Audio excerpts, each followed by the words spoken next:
Joining us for more reaction, Alejandro Moreno from his comfortable Connecticut home. I'll start here in the LA studio. Herc, you hear the commentary there. They created enough chances. Incredible effort. What do you think of Berhalter's analysis? Don't want to make excuses, but here's an excuse. And that's what it is. And that's what it's been with this U.S. men's national team and Gregg Berhalter. The question was asked if there's been progress since the 9 months that Gregg Berhalter has been back with his national team. There's not been progress. They've regressed. It's very simple. You look at the performances, you look at these players under Gregg Berhalter. I mean, we were all together post-game of the Jamaica game where they were 10 seconds away from getting bounced at home in a semifinal of the CONCACAF Nations League. And it was an own goal off a corner kick that goes in that gives them life. Haji Wright comes on, scores 2 goals to take them to the final, where again, they do what they always do. They beat the worst generation Mexican players that we've seen in our lifetime.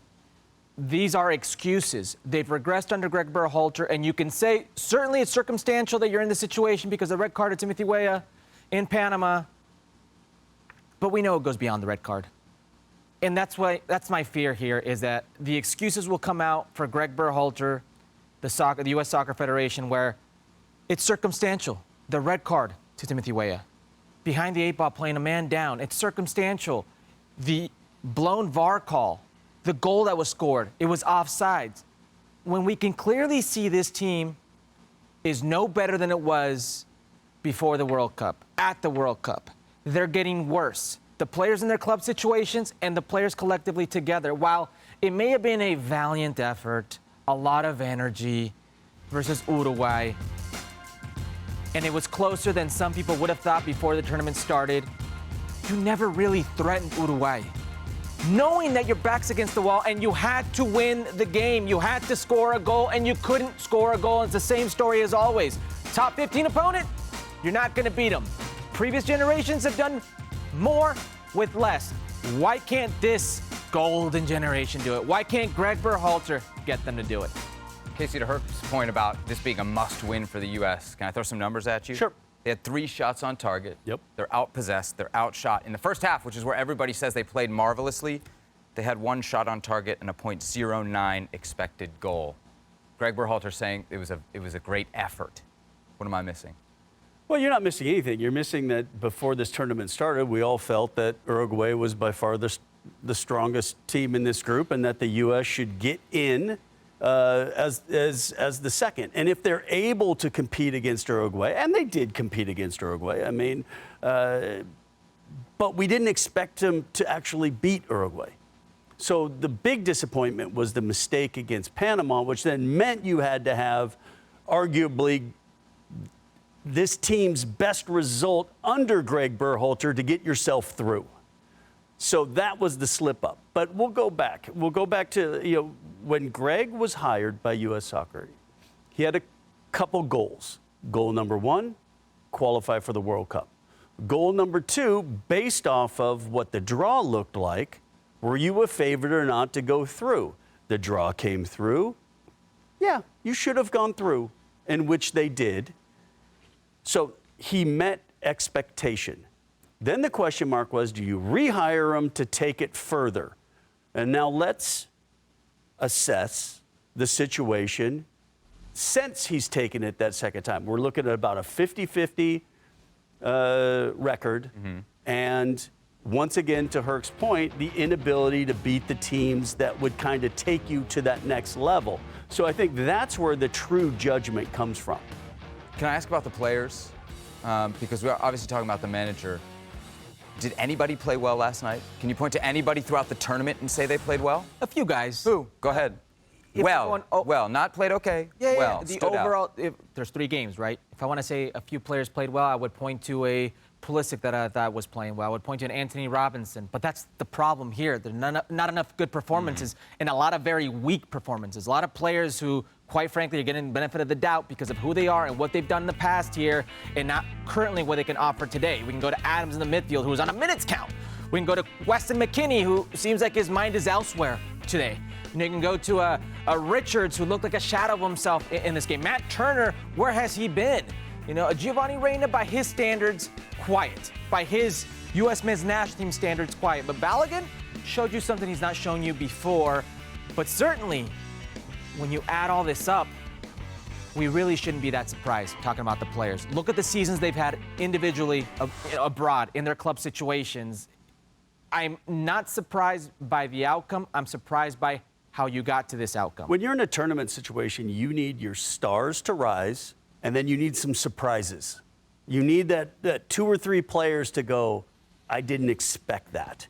And again, you had decent, but you didn't have enough marquee situations where you said, wow, in against an Uruguay that is very difficult to break down. Where's that 22-yard smash into the upper corner? Where's that combination or that I'm going to beat, what are free kicks? You're marking me, I'm marking you. Can I get the better of you in this circumstance? And it didn't happen consistently enough to get yourself above. You're not good enough where collectively you're not good enough. Individually, you think you can get away with it. Let's bring in Alejandro here. We're asking the U.S. effectively, Ale, to compete against the very best in the world. In your opinion, how big was the gap between the U.S. and Uruguay in this game? And do you think that gap is down to players or more manager? Well, I think the gap is significant. And some people may suggest that the 1-0 result doesn't really paint a clear picture and wouldn't tell you that the gap is significant. I actually think that the gap is significant simply because the United States could have played the rest of the night and they were not going to score against Uruguay. They were not creating enough. They were not finding enough spaces. And that's to the credit of Uruguay, who, by the way, will grind, as we mentioned in last night's show, will grind with the best of them and will enjoy the grinding aspect of the game. And they did that so very well, absorbing pressure, putting numbers around the ball, forcing turnovers, and forcing the United States into maybe half chances, maybe as best as that can get for the United States. It was that. It was half chances and deflections and here and there, but nothing really with clarity. And so I do think that the gap is significant between the United States and a team like Uruguay. And the gap, I think, is built upon the fact that when you look at the totality of the individual players and when you look at the totality of the performances, these are the facts. The United States played 3 matches, and this is fact. This is beyond discussion. This is not opinion. This is not rhetoric or narrative. They played 3 matches in the group stage of Copa America, and they lost 2 out of those 3 matches, right? And the one team that they did beat was Bolivia, who I think if we put together an ESPN FC team right now, we may have a chance. We may have a chance against Bolivia. Take the under in that game. Yeah. I just don't see the steps being taken forward. I don't see progress. And I don't see progress from the coaching perspective, but I also don't see enough responsibility being taken upon by this group of players, who they can all speak a good game. And man, they can all give an interview. And they all been sort of media trained. And yes, they can look at the camera and tell you all the right things. And they can be in commercials. And they can push sort of their own narrative out there. But in the end, all of those things don't count if you're unable to deliver results on the field. And the very lowest expectation that this team should have had coming into the tournament would have been getting out of the group. And the fact that they didn't get out of the group, it tells you you're taking a step back, both with the coaching position, but also with the players themselves. And I always have to look at the players, because as a former player myself, I like to think that the responsibility is on the guys performing on the field. And if you're unable to beat Panama, and then you leave yourself with the prospect of having to beat Uruguay in a game that truly mattered, and you cannot create chances, that's on you. That's on you. Beyond what we can talk about Gregg Berhalter, and I think the criticism is clear and is fair of Gregg Berhalter, I also think that when we look at the players, we have to say, oh, the expectation doesn't quite match the player personnel and the talent level of this player personnel. We have this perception of what this team is or what should be.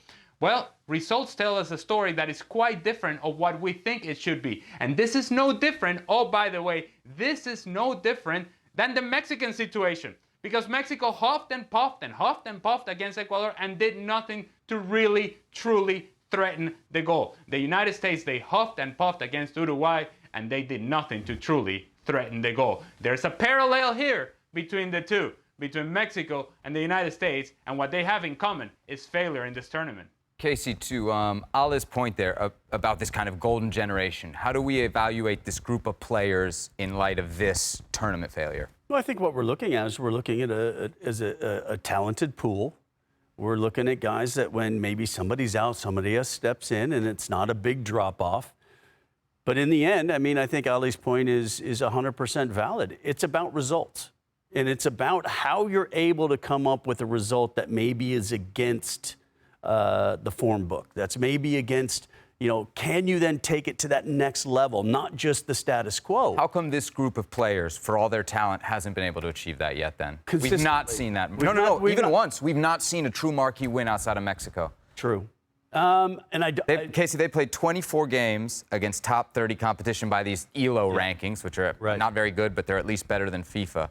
Huh? Gregg Berhalter's won 6 of them, 2 of them against not Mexico. And one of those was Ecuador in a friendly, the other was Iran at the World Cup. I mean, they have not been able to, for all their talent, there has to be a why to that. And look at the names you just put out. Ecuador and Iran. You're not talking that you pulled a shock defeat against an Argentina or a Germany or an England or a Belgium or somebody like that. So yes, it is. It has been, the biggest stumbling block in that step forward. And it has. You have to think it's a combination. It's not just sign this coach, snap fingers, and everything cleans itself up. And it's not. Here's this phenomenal group of players who will figure it out. It has to be a combination of the two. And I think it comes down to, in the past, there was zero expectation at times for the U.S. to get a big result. And then when it did, it was like the big embarrassment for the other team. You're not sneaking up on teams anymore if you're the United States. So there's a little more expectation on the players to be able to the pressure of a team that is supposed to win or regularly win, and that's not what's being matched. And that was kind of, I think, one of the criticism of this group of players. You're not bleeding for the country. You're not bleeding for the team. You're not doing that. Okay, we saw it yesterday, but the problem is you can't just say, today I'm going to do that. And to Gregg's point, it has to be the standard every day. What do you think, Herc? Should they keep him? No. There's an argument to be made for continuity ahead of a World Cup. You don't want to change things. Give me the other side of the argument. You're too comfortable? That these players think they run themselves? Listen, Gregg Berhalter is culpable for a lot of things here, but so are these players. We can't get rid of the players. No, oh yeah, you can. You can't get rid of all of them. It's a lot. You can't get rid of all of them. Hold on. It's not like a club situation, Herc, where you truly can't go buy new players. It's a national team. Either you want to play for the team or you. All right, who are you getting rid of then? Whoever you want. But don't say this guy can't get. There's not one single player that without them the program dies. That's a reality. After you were gone, 100%, it continued. 100%. That's the way this is. These players are culpable as well. Nobody told Serginho Dest to be an idiot versus Trinidad and Tobago. Okay? Lost him a game. Nobody told Timothy Weah, hit the guy upside the head. Lost them the game. Nobody told these players to do the stupid things they've done in games. Okay? Nobody told Gregg Berhalter to make decisions he made. They do it themselves. They have to be held accountable. It's a situation now where these players need to grow up. They're no longer kids. They're not 20-year-olds in their first World Cup. That shouldn't be they're young, cut them a break. They are now in a situation where they are formed individuals and professionals on this national team with lots of caps. Can they grow under this manager? Do you see sign of growth? I don't see signs of growth under this manager? I see signs of regression. I think then the answer is clear, right? For me, it is, and it's been clear. Listen, welcome to the show, everybody. Those of you who work in TV, who work in media, who are all of a sudden now on this boat, welcome. You are seeing what many of us have seen for quite some time, that these players under this coach, there is no progression. There's an actual regression if you actually look at the last 9 months. Well, I sense hesitation from you. No. I mean, I just think it's. We all talk about it all the time. We all talk about the countries, either league-wise or country-wise. Bad decision, boom, gone, next. Now, I also believe that in some situations it's a bit knee-jerk, but I think in other situations there has to be an accountability. We're 5 years in. Right. And 5 years in a second contract. And if you want to be in the same conversations of the elite countries, the elite leagues and all that, there has to be an accountability. Now, what that looks like, because I still don't think U.S. soccer is at a state where they can go and just throw money at problems. Case, look at this manager answering questions on that podium. You know, how unsure of himself he is. Like, it just screams no confidence, and this is the individual that's supposed to lead these players on?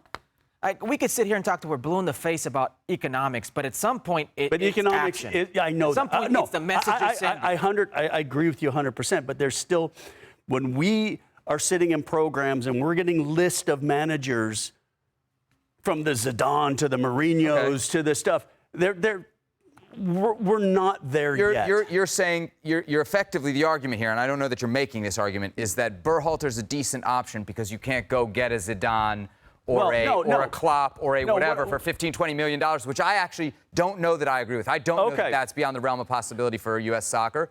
And no one from U.S. soccer has come out and said that that's beyond the realm of possibility. In fact, when they talk about it, they seem to think like they have deep pockets that they can do big things. Can I just really quickly, from a point of, forget the economics in a second, what in Gregg Berhalter's nature has led us to believe that he's the right sporting coach for this team? Because international football is a pragmatic game. And here I watch every 2 to 3 years in international competition, France and Argentina, who play the most pragmatic style of them all and get to finals. And by the way, they have world-class players. They have a Messi on their team. They have an Mbappe on their team. And you, as the U.S. men's national team, don't have a world-class player to that level, and you're trying to play this collective football, building out of the back with progressive wing play. At one point, do you say, hey, economics aside, is he the right coach for this team? Ale, what do you think? About life in general? Look, I thought, even back then, and I said it back then, it was a mistake to go back into the Gregg Berhalter project once that project had come to an end when his contract ran out. It was a mistake to go back and feel like the results were going to be different when we already knew what that looked like. That showed, as we have mentioned in the past, a lack of ambition and a real lack of vision and leadership from the federation. But once you have gone down this path, now you've created an issue for yourself because, as has been established by the guys, there hasn't been progression and there hasn't been steps taken forward. And so therefore, you can't help but think there's got to be something better. But that decision should have been made a long time ago. And now I think we're far too deep. We're elbow deep, we're knee deep, and it feels like it's a little too late to try to go backwards. Regardless, the guys were mentioning elite competition, and Herc mentioned France, and I'll just bring France for a second. And just to consider what serious teams and serious federations and serious managers around the world go through.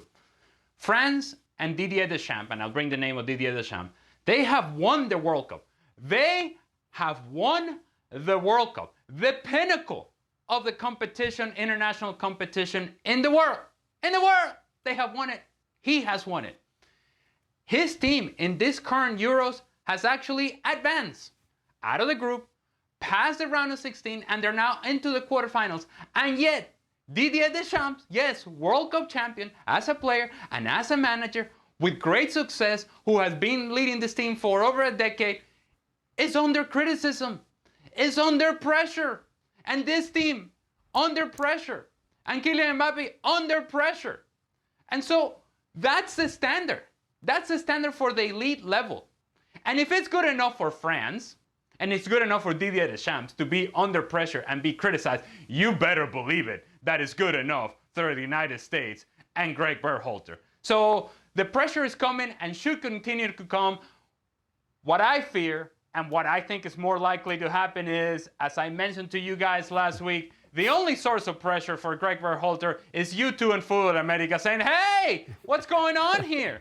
And that's about it. Yeah. This will blow over.